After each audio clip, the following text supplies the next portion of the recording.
നിങ്ങൾ ഇൻസ്റ്റാഗ്രാമോ യൂട്യൂബോ അല്ലെങ്കിൽ ഫേസ്ബുക്കോ ഒക്കെ ഇങ്ങനെ സ്ക്രോൾ ചെയ്തിരിക്കുന്ന സമയത്ത് ആരെങ്കിലും ഒരു വലിയ ട്രിപ്പ് പോയതോ അല്ലെങ്കിൽ കല്യാണ ഫോട്ടോയുടെയോ അല്ലെങ്കിൽ ഒരു ബർത്ത്ഡേ പാർട്ടിയുടെയോ ഒക്കെ റീലോ വീഡിയോയോ ഫോട്ടോ ഒക്കെ കണ്ടിട്ട് എൻ്റെ ജീവിതത്തിൽ മാത്രം എന്താ ഇങ്ങനെയൊന്നും ഇല്ലാത്ത എന്ന് തോന്നിയിട്ടുണ്ടോ? അങ്ങനെ തോന്നുന്നുണ്ടോ? അപ്പം തന്നെ നിങ്ങളുടെ മനസ്സ് ഒരു കളി തുടങ്ങിക്കഴിഞ്ഞു. നിങ്ങളുടെ ജീവിതം മോശമായതുകൊണ്ടല്ല ഇങ്ങനെ തോന്നുന്നത്.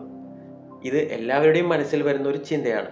ഇതിനെ സൈക്കോളജിയിൽ ദ സോഷ്യൽ കമ്പാരിസൺ തിയറി എന്ന് പറയും. നമ്മൾ എപ്പോഴും നമുക്ക് മുന്നിൽ നിൽക്കുന്ന ആളുകളെ നോക്കും. അവർക്ക് കിട്ടിയത് നമുക്കും കിട്ടണം എന്ന് ആഗ്രഹിക്കും, പ്രത്യേകിച്ച് സോഷ്യൽ മീഡിയയിൽ നോക്കുമ്പോൾ. പക്ഷെ ഒരു കാര്യം ഓർക്കണം, സോഷ്യൽ മീഡിയയിൽ നമ്മൾ കാണുന്നത് അവരുടെ ജീവിതത്തിലെ നല്ല നിമിഷങ്ങൾ മാത്രമാണ്.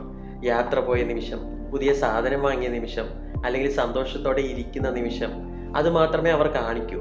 എന്നാൽ നമ്മൾ നമ്മുടെ ജീവിതത്തെ മൊത്തത്തിൽ നോക്കും. നമുക്കുള്ള ബുദ്ധിമുട്ടുകളും കുറവുകളും ഒക്കെ ഓർത്തിട്ട് അവരുടെ നല്ല നിമിഷങ്ങളോടൊപ്പം വെച്ച് ഇങ്ങനെ ഒരു ത്രാസിൽ വെച്ച് ഇങ്ങനെ കമ്പയർ ചെയ്ത് നോക്കും. അപ്പോഴാണ് നമുക്ക് എൻ്റെ ജീവിതം വേണ്ട പോലെയല്ല എന്നൊരു തോന്നൽ വരുന്നത്. സത്യത്തിൽ ഇതിൻ്റെ പിന്നിലെ സത്യം എന്താണെന്ന് വെച്ചാൽ, ആരും അവരവരുടെ സങ്കടങ്ങളോ പ്രശ്നങ്ങളോ സോഷ്യൽ മീഡിയയിൽ ഇടാറില്ല. അവർ കാണിക്കുന്ന ആ ജീവിതം അവരുടെ മുഴുവൻ ജീവിതവും അല്ല, അതൊരു ചെറിയ ഭാഗം മാത്രമാണ്. നിങ്ങൾ കാണുന്നത് ഒരു മൂവി ട്രെയിലർ പോലെയാണ്, പക്ഷെ കമ്പയർ ചെയ്യുന്നതോ നിങ്ങളുടെ ഫുള്ള് സിനിമ വെച്ചിട്ട്. അപ്പോൾ ഒബ്വിയസ്ലി നിങ്ങൾക്ക് തോന്നും നിങ്ങളുടെ ലൈഫ് ഭയങ്കര ബോറിംഗ് ആണെന്ന്. സോ എപ്പോഴും ഒരു കാര്യം ഫിക്സ് ആയിട്ട് ഓർക്കുക, don't compare your real life with someone else edited life.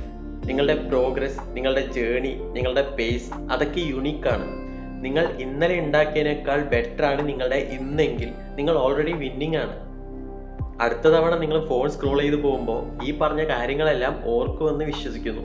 ആർക്കെങ്കിലും ഇതുപോലുള്ള മറ്റുള്ളവരുടെ സന്തോഷവും അവരുടെ പ്രോഗ്രസ്സും ഗ്രോത്തും ഒക്കെ വീഡിയോ രൂപത്തിൽ കണ്ടിട്ട് സങ്കടം തോന്നിയിട്ടുണ്ടോ? ഉണ്ടെങ്കിൽ താഴെ ഒന്ന് മെൻഷൻ ചെയ്തിട്ട് ആ ലൈക്ക് ബട്ടൺ ഒന്ന് അമർത്തിയിട്ട് പോവുക.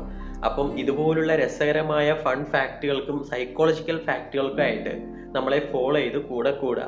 നാളെ വേറൊരു വീഡിയോ ആയിട്ട് വരുന്നതായിരിക്കും.